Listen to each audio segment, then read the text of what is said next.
সৃষ্টি করলেন। আদম আলাইহিস সালামকে সৃষ্টি করার পর সমস্ত ফেরেশতাকে আর ফেরেশতার সাথে ইবলিসকে আল্লাহ হুকুম করলেন। আল্লাহ পাক বললেন উসজুদু লি আদম, আদমকে সিজদা করো।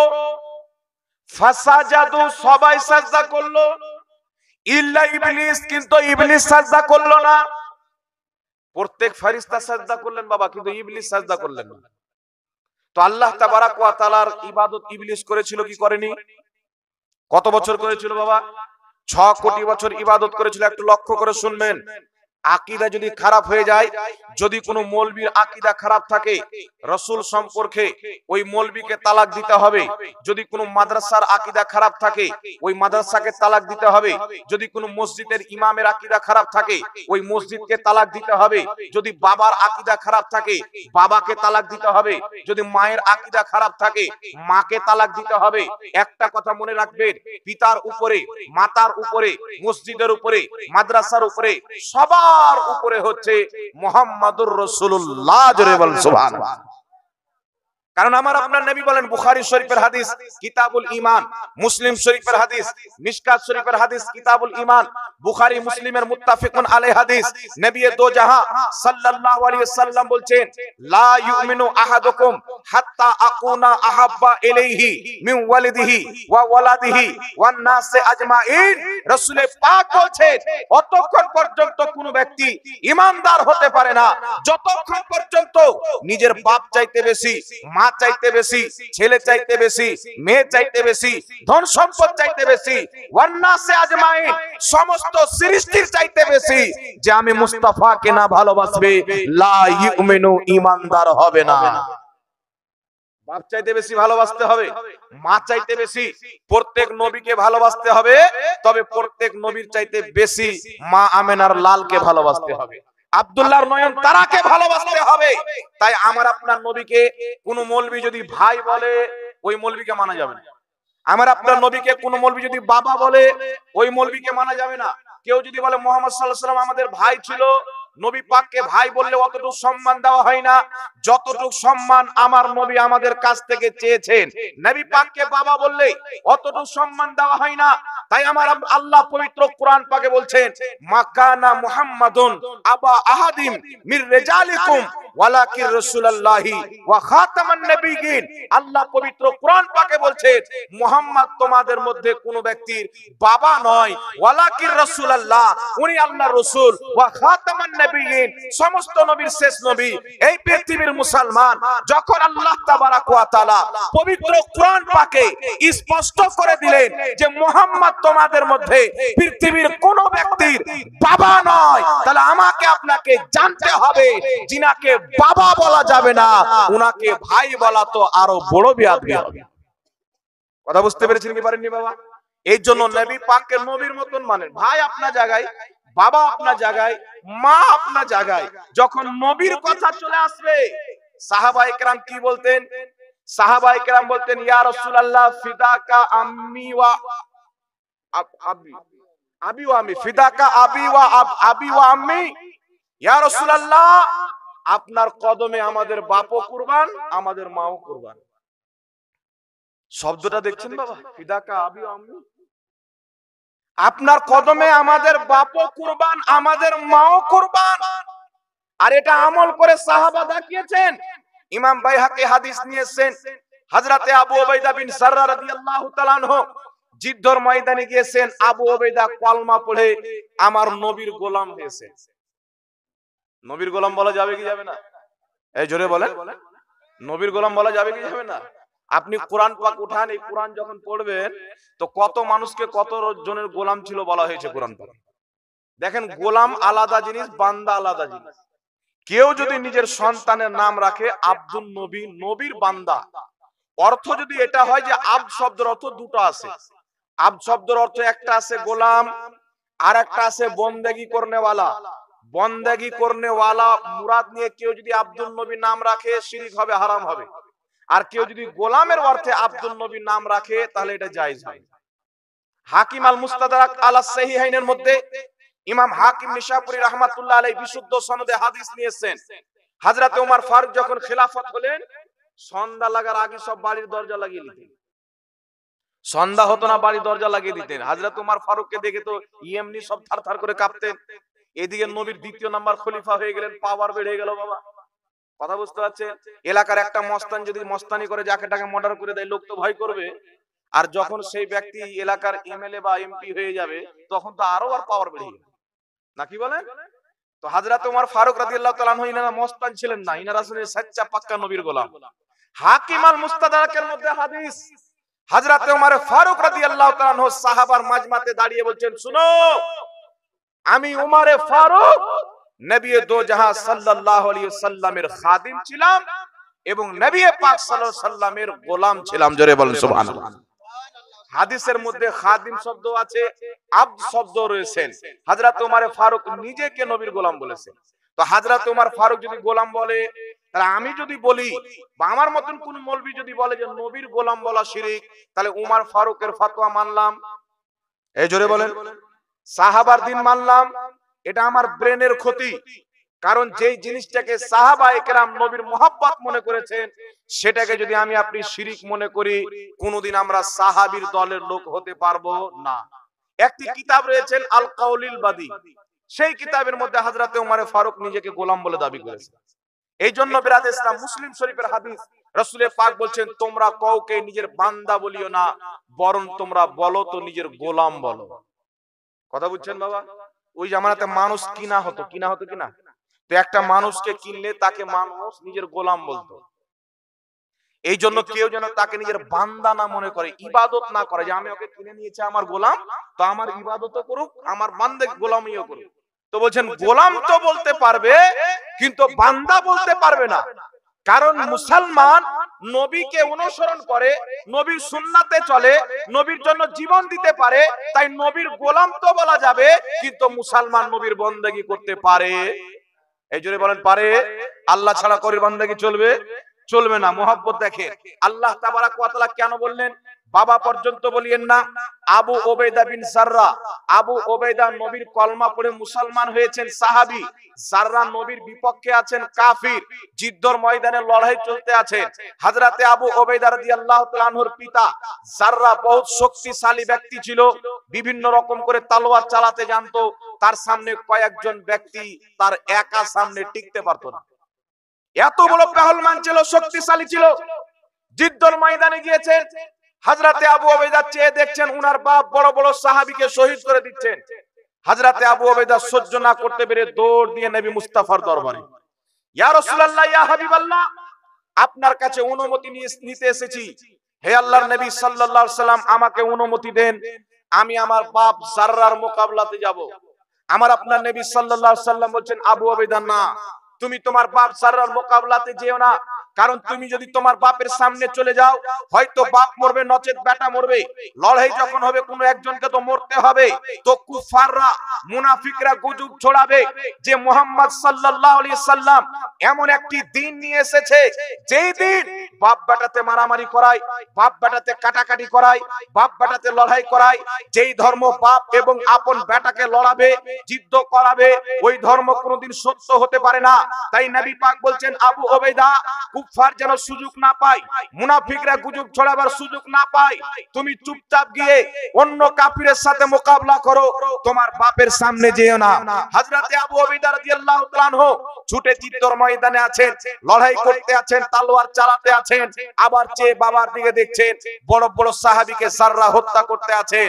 হযরতে আবু ওবাইদা বিন জাররা রাদিয়াল্লাহু তাআলা আনহু সহ্য না করতে পেরে ঝাঁপিয়ে বাপের সামনে মোকাবিলায় পড়ে যায়। তলোয়ারের এমন একটি নিশানা করে বাপকে মারে, তিনার বাপ জাররা মরে জমিনে পড়ে যায়। হযরতে আবু ওবাইদা নিজের ঘুঁটটাকে ফেলে দিয়ে জমিনে চিৎকার মেরে কান্না করতেছেন। সাহাবী এসে বলছেন, আবু ওবাইদা, কি জন্য কান্না করতেছো? বাপকে মেরেছে তাই কান্না করছো? বাবাকে হত্যা করেছো তাই কান্না করছো? আবু ওবাইদা বলছেন, আল্লাহর কসম, আমি বাবাকে মারার কারণে কান্না করি না, আমার নবী নিষেধ করেছিলেন বাপের সামনে যেতে, আমি সহ্য না করতে পেরে বাবার মোকাবিলাতে এসেছি। কারণ আমি যদি না আসতাম আমার বাপ সাহাবীদেরকে শহীদ করে দিত, আমার বাপ সাহাবীদেরকে হত্যা করে দিত। তাই আমি সহ্য না করতে পেরে বাপের মোকাবিলাতে চলে এসেছি। আমার রাসূলের কথা রাখতে পারিনি, আমার বাপের লাশ সামনে পড়ে আছে তাই কান্না করি না, নবী মুস্তাফার কথা রাখতে পারিনি আমি তাই কান্না করছি। আমার নবী যদি নারাজ হয়ে যায় আমার খোদাও নারাজ হয়ে যাবে। সুবহানাল্লাহ সুবহানাল্লাহ। নারে তাকবীর, নারে রিসালাত। মুফতি মাওলানা মুহাম্মদ জাহাঙ্গীর আলম রেজভী সাহেব, আমার নবী যদি নারাজ হয়ে যায় আমার খোদা নারাজ হয়ে যাবে। হযরতে আবু উবাইদা রাদিয়াল্লাহু তাআলা আনহু নবী পাক সাল্লাল্লাহু আলাইহি সাল্লামের হুকুমকে স্মরণ করছেন আর কান্না করছেন। সাহাবী বলছেন, আবু উবাইদা চলো নবী মুস্তাফার দরবারে ছুটে যাই, চলো রাসূলুল্লাহর দরবারে ছুটে যাই। হযরতে আবু উবাইদা বিন সাররা নিজের মাথার পাগড়িখানা খুলে গলাতে ঝুলিয়ে মুজরিম সেজে নবী মুস্তাফার কদমে হাজির হয়েছেন। ইয়া রাসূলুল্লাহ, ইয়া হাবিবাল্লাহ, আমি উবাইদা আপনার দরবারে হাজির হয়েছি। আমার বাবার মোকাবিলাতে যেতে আপনি নিষেধ করেছিলেন, কিন্তু ইয়া রাসূলুল্লাহ আমি যদি আমার বাবার মোকাবিলাতে না যেতাম তার মোকাবিলা কেউ করতে পারতো না।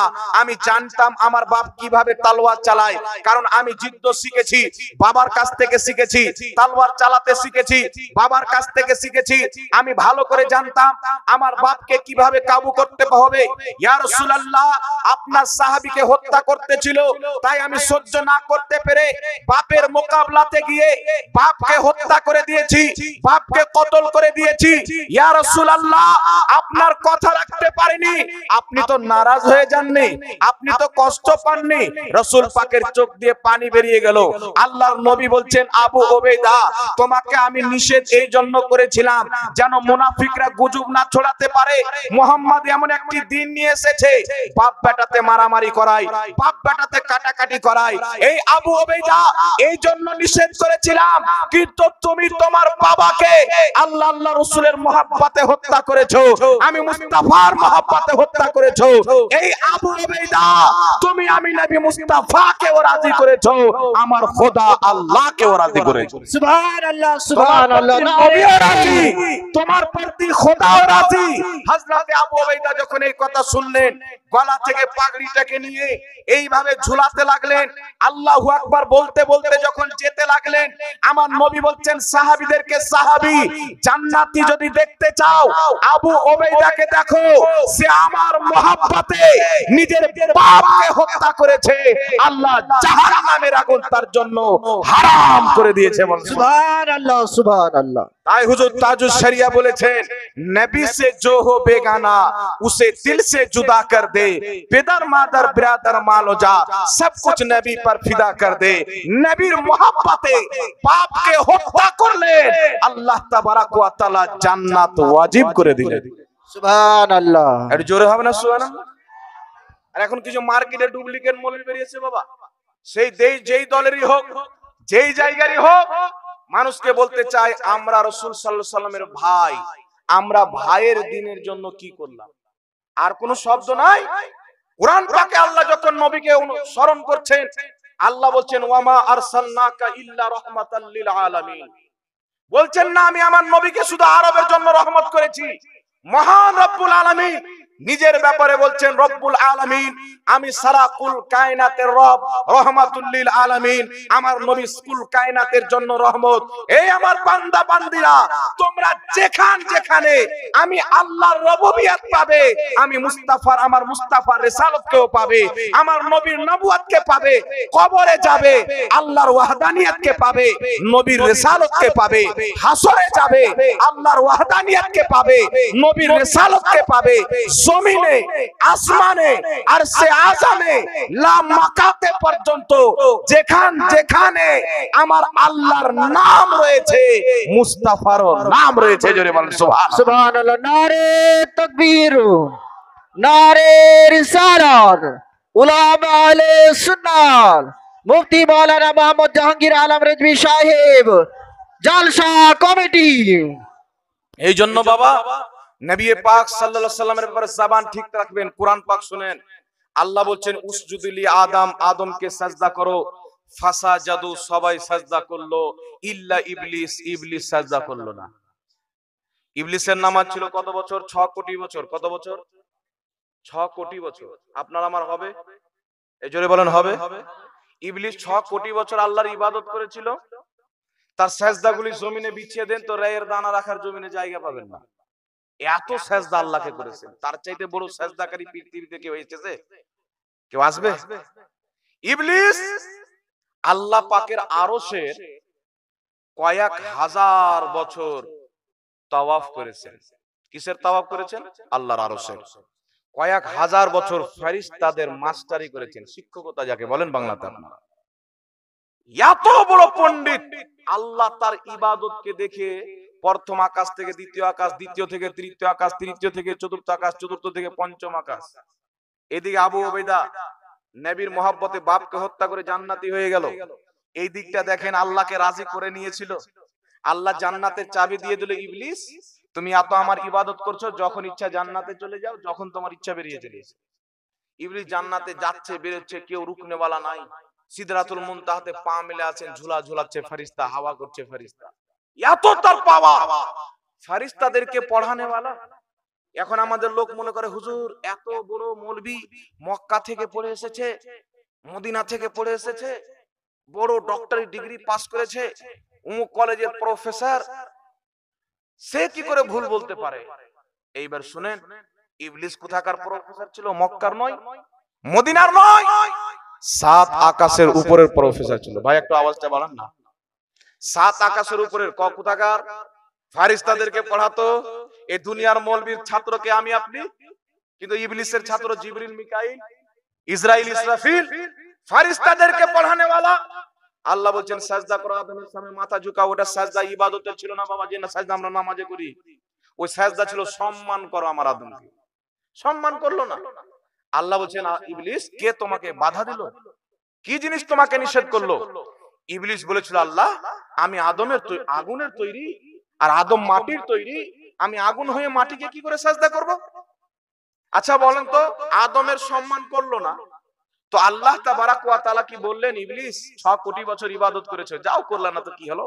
কোনো অসুবিধা নাই বলেছে।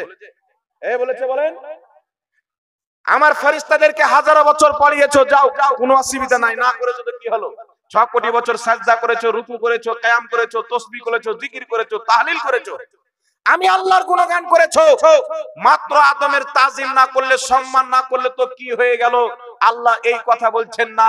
আল্লাহ পাক বলছেন ওয়া কানা ওয়াস্তাকবারা মিনাল কাফিরিন। আল্লাহ তাকে কাফির বলে ঘোষণা শুধু দেন না, তাকে শয়তান বানিয়ে দিয়েছেন। কিয়ামত পর্যন্ত তাকে লানাতি বানিয়ে দিয়েছেন, কিয়ামত পর্যন্ত তাকে ধ্বংস করে দিয়েছেন। মহান রব্বুল আলামিন ইবলিসকে ধ্বংস করে তার 6 কোটি বছরের ইবাদত তাকে বাঁচাতে পারলো না। তার হাজারো বছর ফেরেশতাদেরকে পড়ানো, শিক্ষকতা করা তাকে বাঁচাতে পারলো না। আরশে আযমের তাওয়াফ তাকে বাঁচাতে পারলো না। আল্লাহ তাকে কাফির বানিয়ে, মুরতাদ বানিয়ে পৃথিবীবাসীকে একটা শিক্ষা দিয়েছে, তোমার যতই নামাজ থাকুক, রোজা থাকুক, হজ থাকুক, যাকাত থাকুক, তোমার নামাজে ফয়সালা হবে না, তোমার মসজিদ মাদ্রাসাতে ফয়সালা হবে না।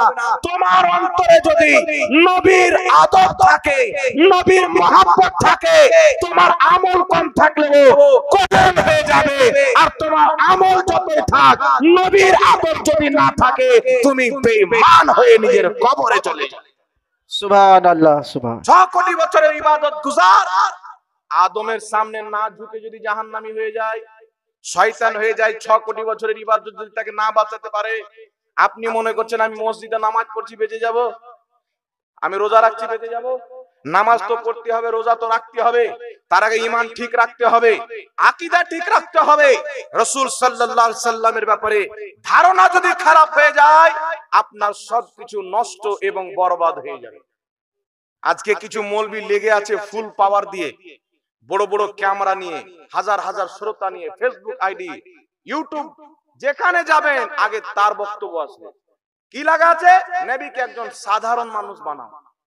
আল্লাহ যে আমাদের নবীকে বৈশিষ্ট্য দিয়েছেন, মুজিজা দিয়েছেন, খুশুসিয়াত দিয়েছেন, বিশেষত্ব দিয়েছেন, সেইগুলো জিনিসকে খতম করে পাবলিকের সামনে এমন ভাবে নবীকে পেশ করো তারা যেন তোমাকে নবীর বেয়াদব না মনে করে, আর তারা নবীকে যেন সাধারণ মানুষ মনে করে। এই চেষ্টাতে লাগা আছে। কেমন করে লাগা আছে বাবা? আমি আপনাকে হাদিস বলছি এবং মুহাদ্দিসদের আকীদা বলছি, আমার বাবার ঘর থেকে একটাও কথা বলবো না। আর যদি হাদিস বলতে গিয়ে, মুহাদ্দিসদের আকীদা বলতে গিয়ে আমার যদি কেউ গর্দানকে কেটে দেয়, আমি আল্লাহর শুকরিয়া আদায় করব, আল্লাহ তুমি আমাকে শহীদি মত দান করো, কোনো আপত্তি নাই।